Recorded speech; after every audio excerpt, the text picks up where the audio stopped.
Hello दोस्तों, कैसे हैं आप सब? बढ़िया हैं आप सब? तो आज की क्लास के लिए क्या आप सभी रेडी हैं? ठीक है। तो जीके जीएस की क्लास होने वाली है आज भी। 20 क्वेश्चन हम आपको मालूम है डेली करते हैं, ठीक है। और लास्ट में आप सभी को एक बार बताना होता है कि 20 में से जो है आपके कितने क्वेश्चंस जो हैं वो सही जा रहे हैं, आपकी परफॉर्मेंस जो है वो कैसी रह रही है, ठीक है। तो बिना ज़्यादा टाइम वेस्ट किए क्लास को शुरू करते हैं। क्वेश्चंस जो है मेरे भाई वो हिंदी में भी हैं और इंग्लिश में भी हैं। तो पहला क्वेश्चन क्या कहता है कि मंगोल अंडर जंगीज़ खान के अंडर जो मंगोल है, ठीक है, उन्होंने इन्वेड किया था ट्रांसक्रिसियाना पर, ठीक है। और वो किस वर्ष में जो है वो किया था, इतना सा इन्होंने पूछा हुआ है इसमें, ठीक है। और जंगीज़ खान की बात कर ली जाए तो ये मंगोल का कौन था? फाउंडर था, ठीक है। मंगोल एम्पायर का फाउंडर था। सभी बच्चे साथ साथ में नोट्स बनाते जाइए जो कि आपके लिए इंपॉर्टेंट रहेंगे, ठीक है। मंगोल एम्पायर का जो था क्या था? फाउंडर था। और इन्होंने मिलिट्री लॉन्च की थी कहाँ पे? चाइना और सेंट्रल एशिया के बीच में, ठीक है। इन्होंने यहाँ पे मिलिट्री लॉन्च की थी। और बात की जाए तो आक्रमण कब किया था?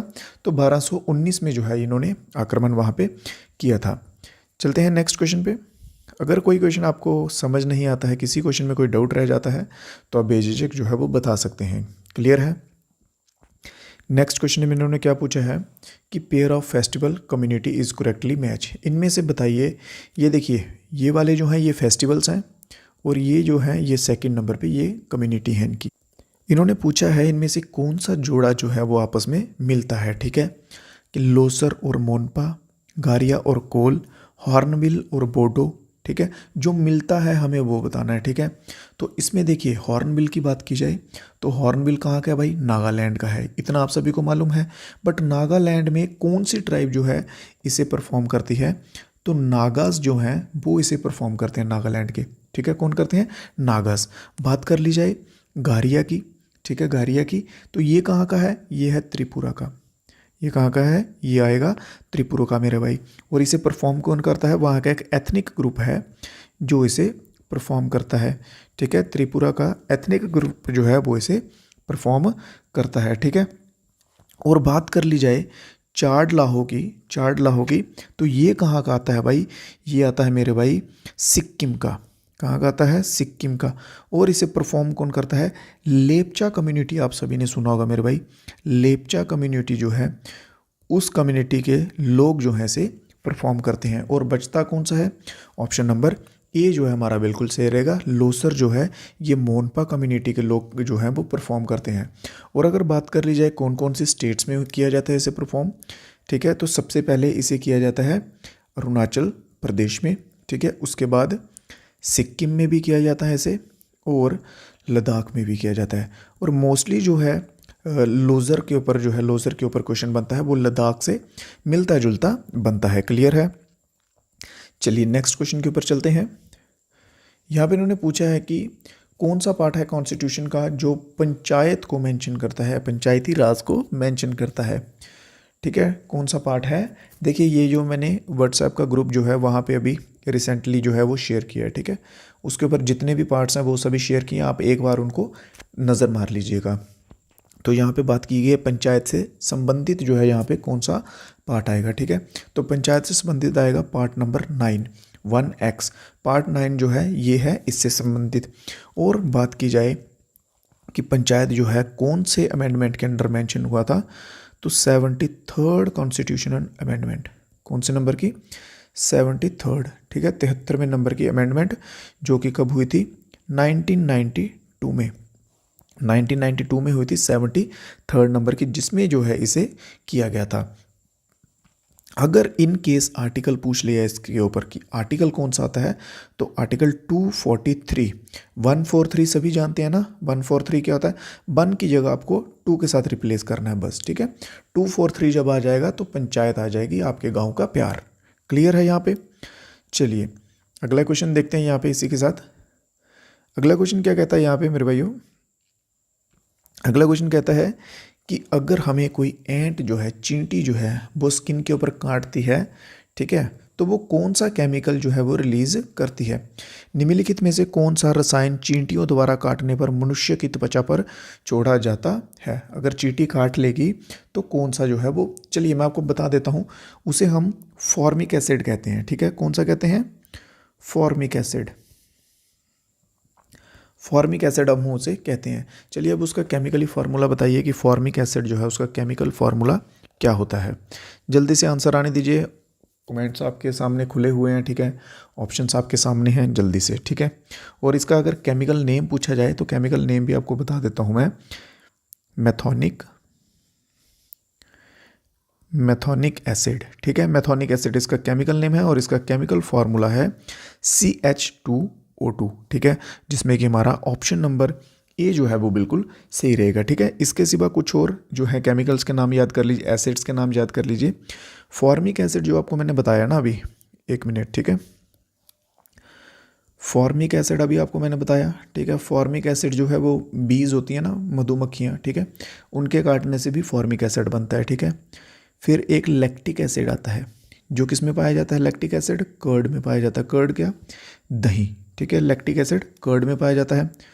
ऑक्जेलिक एसिड आता है एक, ठीक है, ये इंपॉर्टेंट आपको लिखा रहा हूँ, कोई इनको मिस मत कीजिएगा, लिख लीजिए, ठीक है। तो ऑक्जेलिक जो है ये पाया जाता है चाय में और साथ में टोमेटोज़ में। और कहाँ पाया जाता है, टोमेटोज़ में। क्लियर है यहाँ तक, कोई डाउट तो नहीं किसी भाई को? कोई अगर किसी क्वेश्चन में डाउट रह जाए तो आप पूछ लीजिएगा, ठीक है, कमेंट बॉक्स में कमेंट खुले रहते हैं। नेक्स्ट क्वेश्चन है यहाँ पे, नेक्स्ट क्वेश्चन इन्होंने क्या कहा है कि एंजल इन्वेस्टर के ऊपर पूछा है कि एंजल इन्वेस्टर जो है वो क्या चीज़ है। निम्नलिखित में से कौन सा एक एंजल निवेशक का सबसे अच्छा वर्णन करता है। चलिए मैं भी आपके साथ साथ पढ़ता हूँ, पढ़िए अभी। ऑप्शन नंबर ए, क्या ये एक गवर्नमेंट लोन एजेंट है, ठीक है, क्या ये एक बैंक लोन ऑफिसर है, या एक प्राइवेट स्टार्टअप इन्वेस्टर है, या फिर एक बिजनेस एडवाइज़र है, ठीक है।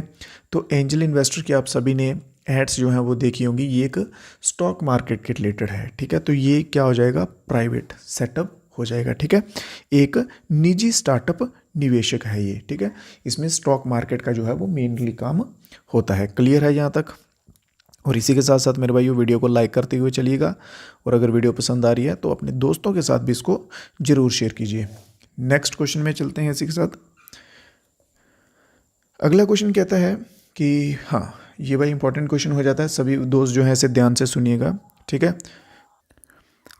तो यहाँ पे हमें मेनली क्या बताना है कि इनमें से कौन सा जो है वो एग्जाम्पल है फाइलम, ठीक है, फाइलम एशलीमेथस का, ठीक है, फाइलम एशलीमेथस का इनमें से कौन सा एग्जाम्पल है। देखिए इनमें भी क्या होता है, अलग अलग क्लासेस जो हैं वो होती हैं, ठीक है। और फाइलम एथलीमेशिस का क्या कौन सा एग्जाम्पल रहेगा इनमें। सबसे पहले हम बात करते हैं स्कॉर्पियन की। स्कॉर्पियन क्या होता है, वो होता है बिच्छू, ठीक है। और ये किसकी एग्जाम्पल आती है, ये आती है एस्कारिस की, ठीक है, ये फाइलम एस्कारिस की एग्जाम्पल आती है। और ये जो है कॉकरोच है, ये भी एस्कारिस में आते हैं, और प्रॉन जो हैं ये भी एस्कारिस में आते हैं, ठीक है। और सॉरी मैंने गलत बोल दिया, एस्कारी नहीं, आर्थ्रोपोडा, ठीक है, सॉरी फॉर दैट, ये सभी आर्थ्रोपोडा में आते हैं। जस्ट अ मिनट,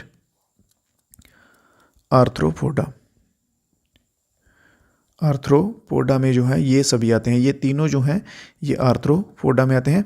एस्कारिस जो है वो इसमें आता है, ठीक है, फाइलम में। तो इसका आंसर जो है वो ऑप्शन नंबर डी रहेगा। ये होते कैसे हैं, ये एक राउंड शेप के बॉम्ब होते हैं, ठीक है। बॉम्ब मतलब केचुए वगैरह, कीड़े वगैरह आप कह सकते हैं, राउंड शेप के होते हैं। जो मेल होते हैं इनमें, मेल जो है वो राउंड शेप के होंगे, और फीमेल्स जो होती हैं आपने देखे होंगे नॉर्मली वाइटिश कलर के होते हैं ये, ठीक है, वाइटिश कलर के होते हैं। और फीमेल जो होती हैं वो थोड़ी थोड़ी स्ट्रेट जो है वो इनके कंपेटिबली होती हैं, ठीक है। चलिए ये स्टार्टिंग में थोड़ा सा हो गया था, उसको ध्यान रख लीजिएगा, ठीक है। ये आर्थ्रोपोडा होते हैं। नेक्स्ट क्वेश्चन पे चलते हैं। नेक्स्ट क्वेश्चन है करंट अफेयर्स का क्वेश्चन बन सकता है ये क्वेश्चन नंबर आज का 7th आज की क्लास का। Minister of civil aviation Shri Jyotiraditya, ठीक है, जिन्होंने उत्केला एयरपोर्ट जो है वो किया इनोग्रेट 31 अगस्त 2023 को। और वो एयरपोर्ट जो है वो कहाँ पे है। अगर किसी बच्चों को मालूम होगा उत्केला जगह का तो वो डेफिनेटली बता सकते हैं। एक स्टेट या उसके आसपास के जो स्टेट्स हैं उनके बच्चों को भी ये चीज़ मालूम होनी चाहिए।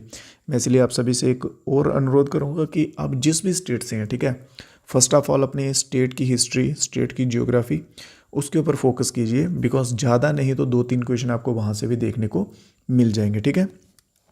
तो ये इसमें हमारा आंसर रहेगा कौन सा सही, ओडिशा रहेगा, ठीक है। ओडिशा में जो है ये इसका निर्माण हुआ है, जिसमें कि एक स्कीम भी आई थी, ठीक है, उड़ान करके एक स्कीम थी। उड़ान करके एक स्कीम थी जिसका फुल फॉर्म था उड़े देश का आम नागरिक, जिसमें वो कह रहे थे कि पर आवर के हिसाब से 1 घंटे के हिसाब से 2500 रुपये तक की चार्जिंग की जाएगी, बट ऐसा होता नहीं है, ज़्यादा ही से कुछ होता है। ठीक है, तो चलिए ये जो है ये क्लियर है आप सभी को इतना। चलते हैं हम अपने नेक्स्ट क्वेश्चन की तरफ। मैच दी फॉलोइंग वाले क्वेश्चन है भाई, जो class number 8th 10th class में क्वेश्चन होते थे ना, मैच दी फॉलोइंग, इनका मैच कीजिए, वैसा क्वेश्चन है। तो क्वेश्चन पढ़िए, इन्होंने यहाँ पे 2 डेट्स मेंशन की हुई हैं, एक है 22 मार्च और एक है 22 मई। अब हमें बताना है कि ये जो 22 मार्च को international day for biological diversity होता है और दूसरा कि 22 मई को वर्ल्ड वाटर डे होता है। क्या ये दोनों सही हैं कि दोनों गलत हैं? ठीक है, पहला ऑप्शन कहता है दोनों गलत हैं, दूसरा ऑप्शन कहता है दोनों सही हैं। ठीक है, और तीसरा ऑप्शन जो है, ठीक है, तीसरा ऑप्शन हमारा कहता है कि सिर्फ और सिर्फ जो है वो दूसरा सही है। ठीक है, और फोर्थ ऑप्शन कहता है सिर्फ और सिर्फ पहला सही है। तो इसमें हमारा सही आंसर क्या रहेगा? ठीक है, सही आंसर क्या रहेगा? Option number B. ठीक है, ऑप्शन नंबर बी हमारा सही आंसर रहेगा। क्वेश्चन को अगर आपने ध्यान से पढ़ा होगा तो ऑप्शन नंबर बी कैसे नॉट करेक्ट पूछा है इन्होंने। ठीक है, इन्होंने पूछा सही कौन सा नहीं है इन दोनों में, तो ये दोनों सही नहीं है। इन्होंने क्या किया, वो 22 वर्षा कर लिया हुआ इसको आमने सामने। ये 22 मार्च इसके साथ मिलना था और ये 22 मई इसके साथ मिलना था। अगर ये ऐसे करके मिलते तो फिर ये जो आंसर है हमारा बिल्कुल सही हो जाता है। ठीक है, 22 मार्च को आता है वर्ल्ड वाटर्स डे और 22 मई को आता है बायोलॉजिकल डाइवर्सिटी डे। क्लियर है यहाँ तक? कोई डाउट तो नहीं बचा किसी भाई को? तो चलते हैं अपने नेक्स्ट क्वेश्चन के ऊपर। नेक्स्ट क्वेश्चन है, यहाँ पे इन्होंने पूछा है कि कमेटीज़ बनती हैं मेरे भाइयों। इंपॉर्टेंट क्वेश्चन है, मोस्ट इंपॉर्टेंट है, स्टार मार्क कर लीजिए ऐसे क्वेश्चन पे। ठीक है, जो कमेटीज़ वाले क्वेश्चन होते हैं स्पेशली, इन्होंने इसमें बोला है कि which committee was constituted by the government of India to study criminalisation of politics in India. ठीक है, आपको पता है कि जो भारत में पॉलिटिकल राजनीति होती है उसमें गुंडागर्दी जो है, ठीक है, क्रिमिनल बैकग्राउंड बहुत ज़्यादा होता है, बहुत ज़्यादा मैटर करता है। ठीक है, मैटर किस पे में करता है कि ऑलमोस्ट आप कह सकते हैं वैसा ही होता है। ठीक है, गुंडागर्दी वाला बैकग्राउंड वाले ही लोग ज़्यादातर उसमें पार्टिसिपेट करते हैं। कुछ 10 में से 2 लोग होते हैं जो नॉर्मल होते हैं। तो उसकी स्टडी करने के लिए, ठीक है, पॉलिटिक्स में उसकी स्टडी करने के लिए कौन सी कमेटी जो है वो बनाई गई थी? ठीक है, तो इसमें कौन सी कमेटी बनाई गई थी मेरे भाइयों? तो इसमें बनाई गई थी एन बोहरा कमेटी। ठीक है, इसका कंप्लीट नाम है N Vohra. Option number C इसमें हमारा बिल्कुल सही आंसर रहेगा। ठीक है, और एक और इम्पॉर्टेंट जो है, ये श्री कृष्ण समिति जो है, पहली कमेटी जो है ये आती है। इसमें डिमांड रखी गई थी, इसमें क्या डिमांड रखी गई थी? Statehood of Telangana, statehood of Telangana. ठीक है, तेलंगाना की स्टेटहुड की जो है इसमें डिमांड रखी गई थी। और दिनेश गोस्वामी जो है इसमें इलेक्टोरल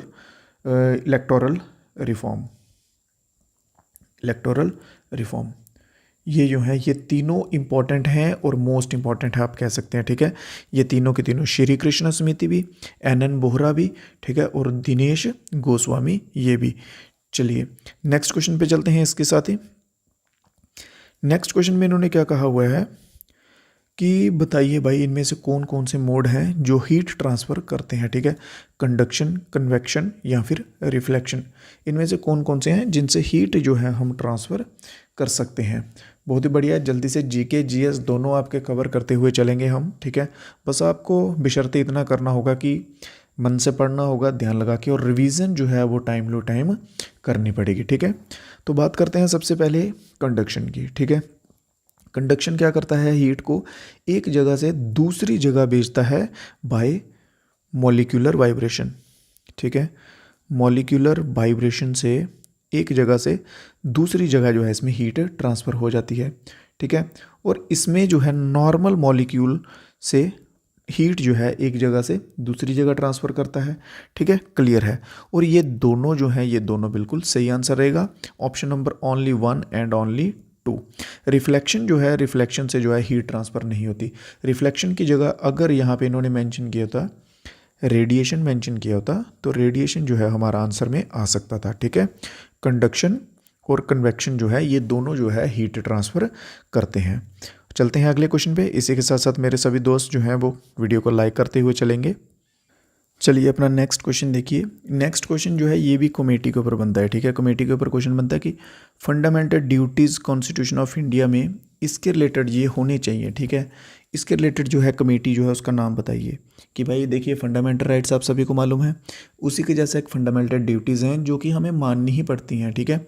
तो उसकी कमेटी जो है वो किसने बनाई थी या उसका नाम क्या था? तो उस कमेटी का नाम था स्वर्ण सिंह कमेटी, ठीक है। क्या नाम था मेरे भाइयों? स्वर्ण सिंह कमेटी था, ठीक है। जो कि किसके अंदर डील करती है? ये डील करती है आर्टिकल नंबर 51A के अंडर जो है ये डील करती है, ठीक है। और ये जो है फंडामेंटल ड्यूटीज़ की बात कर रहे हैं हम, स्पेशली अभी मौलिक कर्तव्यों की बात कर रहे हैं। तो फंडामेंटल ड्यूटीज़ जो हैं ये कौन से अमेंडमेंट में? 14 कॉन्स्टिट्यूशनल अमेंडमेंट में आए थे, ठीक है। और जो कि कब हुआ था? 1976 को ये अमेंडमेंट हुआ था। तो चलते हैं इसी के साथ नेक्स्ट क्वेश्चन पे। नेक्स्ट क्वेश्चन क्या कहता है? देखिए जो बच्चे रेगुलर क्लास कर रहे हैं उन बच्चों के इस क्वेश्चन का आंसर आ जाएगा। जो लास्ट डे क्लास हुई है उससे लास्ट क्लास की बात कर रहा हूँ, ठीक है। क्वेश्चंस को मैं आपको हमेशा क्या बोलता हूँ कि क्वेश्चंस को जो एग्जामिनर है वो घुमा के डालता है। उसमें नॉर्मली क्वेश्चन मैंने आपको क्या बताया था कि सुप्रीम कोर्ट जो है, ठीक है, सुप्रीम कोर्ट की ओरिजिनल ज्यूरिडिक्शन होती है जो कि आर्टिकल नंबर 131 के अंडर आती है। ये क्वेश्चन आपको मैंने बताया था, ठीक है। ये आई थिंक 157 की 160 ऐसा कुछ क्वेश्चन होगा, उस सीरीज़ में होगा ये क्वेश्चन, ठीक है। इसमें मैंने आपको ये बताया था ना कि ओरिजिनल डिस्ट्रीब्यूशन के अंदर आता है, ओरिजिनल ज्यूरिसडिक्शन के अंदर आता है, जिसमें क्या होता है कि सुप्रीम कोर्ट जो होती है वो स्टेट और सेंटर के मामले जो भी होते हैं, डिस्प्यूट होते हैं, उनको वो सुलझा सकती है, ठीक है। तो वही इन्होंने अभी क्वेश्चन को थोड़ा सा काट के यहाँ पे पूछ लिया कि कौन सी ज्यूरिडिक्शन जो है वो सुप्रीम कोर्ट को अलाउ करती है कि कोई भी अगर मुद्दा हो जाए सेंटर और स्टेट के बीच में तो वो सुलझा सके। तो वो होती है ओरिजिनल ज्यूरिडिक्शन, ठीक है। तो ऑप्शन नंबर सी, जहाँ पे डी हमारा बिल्कुल सही रहेगा, मूल, ठीक है, ज्यूरिडिक्शन जो है वो होती है। और अगर इनकेस पूछ लिया जाए कि कौन से आर्टिकल, तो आर्टिकल नंबर 131 आर्टिकल हमारा बिल्कुल सही रहेगा। नेक्स्ट क्वेश्चन की ओर चलते हैं। नेक्स्ट क्वेश्चन है, पढ़िए ध्यान से क्वेश्चन को। गवर्नर जनरल कौन था जिसने टिप्पणी की, यह लॉर्ड मैकार्टन कैसा आदमी है, मुझे अभी भी विश्वास नहीं है कि शांति के बावजूद वह कर्नाटका को हानि प्रभावित करेगा, ठीक है। तो ये किसकी वर्डिंग थी? तो ये हेस्टिंग की वर्डिंग थी, ठीक है। इस टॉपिक पे ज़्यादा क्वेश्चन आते नहीं हैं, जिस टॉपिक पे नहीं आएंगे उस पर हम ज़्यादा टाइम नहीं डालेंगे अपना। तो नेक्स्ट क्वेश्चन देखते हैं, इंपॉर्टेंट क्वेश्चन रहेगा, ठीक है। काकरापर जो है, काकरापर एटॉमिक पावर स्टेशन जो है वो कौन से राज्य में या कौन सी जगह में सिचुएटेड है? काकरापर पावर स्टेशन, ठीक है। जल्दी से आंसर आने दीजिए। तो ये जो है ये हमारा कहाँ सिचुएटेड है? गुजरात में। तो ऑप्शन नंबर बी जो है इसमें हमारा बिल्कुल सही आंसर रहेगा, ठीक है। और ये कब का है अगर पूछ लिया जाए डेट, तो 1993 की इस्टेब्लिशमेंट है। और गुजरात में कहाँ में? गुजरात में सूरत में। इसके सिवा लिख लीजिए, नाम लिखिए सभी दोस्त जल्दी से, ठीक है। तारापुर, इंपॉर्टेंट बता रहा हूँ, तारापुर महाराष्ट्र, ठीक है। फिर इसके बाद कालापक्कम, ठीक है, कालापक्कम आ जाएगा इसके बाद, ठीक है। कालापक्कम तमिलनाडु का आ जाएगा। फिर उसके बाद नरोरा आ जाएगा यूपी का, ठीक है। ये तीन जो है ये इंपॉर्टेंट और याद रख लीजिएगा, तारापुर महाराष्ट्र का, करलापक्कम तमिलनाडु का, और नरोरा जो है वो यूपी का, ठीक है। और काकरापर और ये तो रहेगा गुजरात का। ये आपको क्वेश्चन में कवर हो चुका है। क्लियर है यहाँ तक? कोई डाउट तो नहीं? तो चलते हैं अपने नेक्स्ट क्वेश्चन के ऊपर। तब तक नेक्स्ट क्वेश्चन क्या कहता है? बहुत ही बढ़िया क्वेश्चन को देखिए। जो ऐसे बड़े क्वेश्चन होते हैं ना ये इजी होते हैं करने में, ठीक है। ये टफ नहीं होते, डिफिकल्ट नहीं होते, बस बात होती है इन क्वेश्चंस को समझने की। यहाँ पे बात की गई है सोशलिस्ट सोसाइटी की, ठीक है। सोशलिस्ट सोसाइटी सबसे पहले आप समझ लीजिए होती क्या। सोशलिस्ट सोसाइटी वो होती है जो कि किसी स्टेट के द्वारा, जहाँ स्टेट के वर्कर्स के द्वारा कंट्रोल की जाती है, ठीक है। जिसमें मार्केटिंग प्राइस जो फिक्सेशन है ये वो नहीं होते हैं, ठीक है। और यहाँ पे लोगों के वेलफेयर के लिए काम किया जाता है। यहाँ पे मार्केट के साथ कंपटीशन जो है वो नहीं देखा जाता। आपको एग्जांपल देता हूँ बहुत बढ़िया, ठीक है। सोशलिस्ट सोसाइटी की BSNL सिम कार्ड आप सभी को मालूम है, एयरटेल आप सभी को मालूम है, और जियो, ठीक है। ये जो हैं एयरटेल और जियो वाले, ये कौन से हैं? ये कैपिटल इकॉनमी है, ठीक है। ये सोशलिस्ट सोसाइटी है, ये कैपिटल है। ये कौन सी आ जाएगी, ये आ जाएगी कैपिटल। इसमें क्या है मेरे भाइयों, ये अपनी मर्जी से, ये वाले एयरटेल और जियो अपनी मर्जी से जो चाहे प्लान डाल सकते हैं, महंगा हो सस्ता हो, GB का रेट बढ़ा सकते हैं अपनी चॉइस से, क्योंकि ये कैपिटल है। बट BSNL जो है ये क्या है, गवर्नमेंट बॉडी है, ठीक है, ये सोशलिस्ट सोसाइटी है। ये क्या करेंगे, ये लोगों को देख के चलेंगे कि लोगों को जिस हिसाब से ज़रूरत होगी, जितना लोग पे कर पाएंगे इजीली, उतना ये प्लान रखेंगे, ठीक है। ये इसको आप इसके साथ वो है कनेक्ट कर सकते हैं, ठीक है। तो चलिए अभी ऑप्शंस पढ़ते हैं। इन्होंने ऑप्शन 1 में दिया है government decide what goods are to be produce. इसमें क्या होता है कि गवर्नमेंट डिसाइड करेगी कि हमें क्या देना है, क्या प्रोड्यूस करना है, ठीक है। दूसरा ऑप्शन है distribution of goods under socialism is suppose to be based on people want what people need, ठीक है। और दूसरे में उन्होंने कहा है कि उसके ऊपर निर्धारित होता है कि हमें क्या बांटना है, कि लोगों को ज़रूरत किसकी है। और दोनों के दोनों ऑप्शन बिल्कुल सही हैं, जिसमें कि बोथ 1 और 2 जो है हमारा आंसर बिल्कुल सही रहेगा। चलिए नेक्स्ट क्वेश्चन देखते हैं इसी के साथ। नेक्स्ट क्वेश्चन क्या कहता है, per capita income. Per capita income पे क्वेश्चन ऑलरेडी हो चुका है, ठीक है, जिसमें कि मैंने बताया था पर पर्सन पर ईयर की जो इनकम है उसे कहा जाता है पर कैपिटा इनकम, ठीक है। और यहाँ पे इन्होंने क्वेश्चन में क्या पूछा है कि उसको कैलकुलेट हम जो है डिवाइड कंट्री में किस चीज़ को डिवाइड करके करते हैं। लाइबिलिटी का इसमें कोई रोल नहीं है, डेप्थ कर्ज ऋण का कोई रोल नहीं है, एसेट्स जो कैपिटल होती हैं संपत्ति होती है उनका कोई रोल नहीं है। इसका सिर्फ और सिर्फ रोल है पॉपुलेशन से, ठीक है, कि पर पर्सन पर ईयर जो है वो कितना अर्निंग कितना रिवेन्यू आ रहा है, दैट्स ऑल। क्लियर है जहाँ तक? तो ऑप्शन नंबर डी जहाँ पे बिल्कुल सही रहेगा। नेक्स्ट क्वेश्चन देखते हैं। क्वेश्चन को समझिएगा, ठीक है, क्वेश्चन को समझिएगा। क्वेश्चन में इन्होंने बोला है a form of matter has no fix shape. एक फॉर्म है मैटर की जिसकी कोई फिक्स शेप नहीं है बट उसकी एक फिक्स वॉल्यूम है, ठीक है। उसकी शेप नहीं है बट वॉल्यूम है। वो कौन से मैटर का एग्जाम्पल है, ठीक है। देखिए ये जो है कार्बन स्टील, ये क्या होता है, सॉलिड होता है, ठीक है। क्राइप्टॉन क्या होता है, ये गैसियस होता है। कैरोसिन जो है ये क्या होता है, लिक्विड होता है। अब अपने हिसाब से लगा लीजिए कि उसकी शेप नहीं है भाई, ठीक है, उसकी शेप नहीं है। सॉलिड की शेप होती है, बिल्कुल होती है, ये कैंसिल हो जाएगा। अब ये 2 बच गए, ठीक है। और दूसरा ऑप्शन है कि उसकी वॉल्यूम है, गैस की वॉल्यूम होती है, गैस की वॉल्यूम भी नहीं होती, ये भी कैंसिल हो जाएगा। तो कैरोसिन जो है हमारा बिल्कुल सही आंसर आ जाएगा, ठीक है। कैरोसिन जो है एक लिक्विड है, इसकी शेप नहीं होती है बट इसकी वॉल्यूम जो है वो जरूर होती है। चलिए नेक्स्ट क्वेश्चन देखते हैं। In plant glucose is store as reserve energy. Plants में जो है ग्लूकोज जो है वो एक रिजर्व एनर्जी की तरह काम करता है उनके स्टार्च की फॉर्म में। जैसे ऊंट का जो हम्प होता है, ठीक है, उसमें फैट्स भरे होते हैं जो कि उनको प्यास बुझाने में मदद करते हैं, ठीक है, जिसकी वजह से उनको प्यास कम लगती है।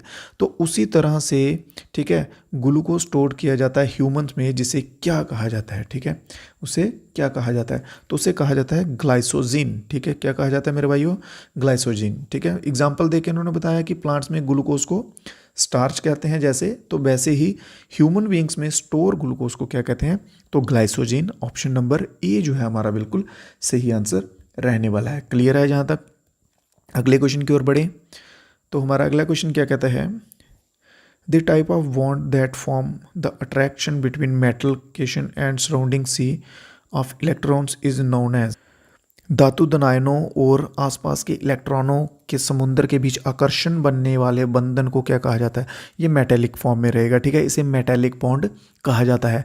तो metallic bond option number C में जो है वो दिया हुआ है, जो कि हमारा बिल्कुल सही आंसर है, ठीक है। क्लियर है यहाँ तक? नेक्स्ट क्वेश्चन आज की क्लास का, और आज की क्लास का लास्ट क्वेश्चन रहेगा मेरे भाइयों। इसके साथ साथ सभी दोस्तों ने बताते हुए चलना है कि आपके जो आज की क्लास के स्कोर्स, ठीक है। तो लास्ट क्वेश्चन क्या पूछा उन्होंने, यूनिट ऑफ वेवलेंथ। वेवलेंथ की यूनिट जो है वो हम कैसे मेज़र करते हैं। बात करते हैं वेवलेंथ की, ठीक है। एक ये वर्ड्स याद रखिए, विवग्योर, ठीक है, विवग्योर, रेड वॉयलेट, ठीक है। यहाँ पे वेवलेंथ की बात की जा रही है, तो अगर क्वेश्चन बनता है कि सबसे शॉर्टेस्ट वेवलेंथ, सबसे लॉन्गेस्ट वेवलेंथ, तो वॉयलेट जो है जो सबसे ऊपर है इसकी होती है सबसे शॉर्ट वेवलेंथ, ठीक है, और रेड जो है इसकी होती है सबसे लॉन्ग वेवलेंथ, ये एक याद रखिएगा, ठीक है। अब आते हैं क्वेश्चन पे कि यूनिट ऑफ वेवलेंथ मेजर किससे होती है, ठीक है, तो ये होती है एंगस्ट्रॉम से, ठीक है, किससे होती है, एंगस्ट्रॉम। ऑप्शन नंबर ए जो है इसमें हमारा बिल्कुल सही आंसर रहेगा। यहाँ तक सभी बच्चों को क्लियर है? ठीक है, आज इसी के साथ साथ हमारा 200 क्वेश्चन का जो है टारगेट कंप्लीट हो चुका है।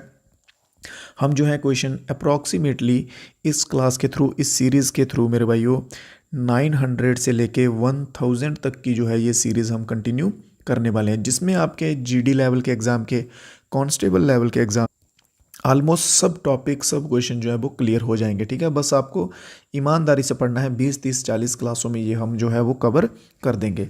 तो आज की क्लास ओवर हो चुकी है। 20 में से आपका कितना स्कोर आया है जल्दी से एक बार ईमानदारी से सभी दोस्तों जो है वो बता दीजिए। ठीक है, और क्लास का रिस्पॉन्स दीजिएगा, रिव्यू दीजिएगा कि कैसी लग रही है आपको, चीज़ें समझ आ रही हैं नहीं आ रही हैं। जो भी आपका रिव्यू, ऑनेस्ट रिव्यू, वो आप दे सकते हैं कमेंट बॉक्स में। ठीक है, तो मिलेंगे नई क्लास में नए क्वेश्चंस के साथ। तब तक आप सभी वीडियो को लाइक कर दीजिएगा। जो कुछ भाई हमारे साथ नए जुड़े हैं चैनल को सब्सक्राइब भी कर दीजिएगा। तब तक के लिए मेरे भाइयों, जय हिंद, जय भारत।